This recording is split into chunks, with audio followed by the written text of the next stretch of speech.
details is also something that I hear always. You know, one thing I always promise people that I'll promise you today is I'll always be honest with you. Whether you now like the outcome or not is a different thing, but I'll be honest with you. And I'm not here to promote anyone, not even the government. I'm speaking to facts, and you make your own decisions.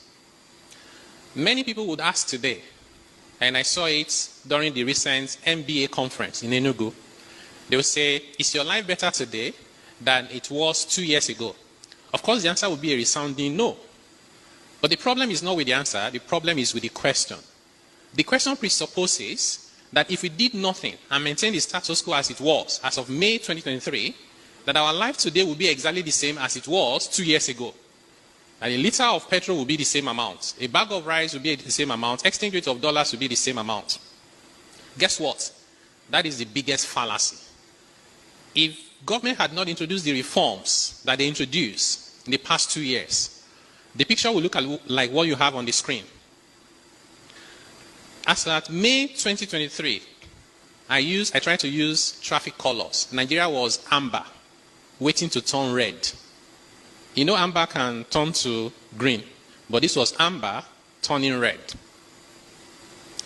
It got so bad that Nigeria was trading a negative balance of payments. We're receiving less dollars than we're spending. Nigeria had printed about 30 trillion naira to spend, just printing money to spend. That's part of the inflation we are dealing with today, because government ran out of revenue.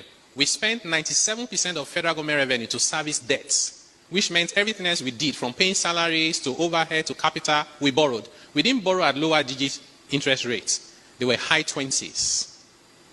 The NNPC was supposed to be remitting money to the federation account.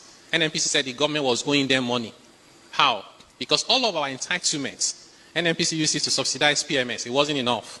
They went to all the oil companies that were supposed to pay royalty, lifted the oil for royalty, sold it, used it to subsidize PMS. It wasn't enough. The taxes that they were supposed to pay, petroleum profit tax, they said to FRS, we won't be able to pay you. They added it to subsidy. It still wasn't enough. When they ran out of options, guess what they did? They said, how about future production of crude oil?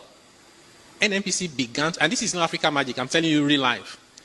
They began to use future production of crude oil as guarantee, security, to borrow dollars at double-digit interest rate to subsidize current consumption of PMS.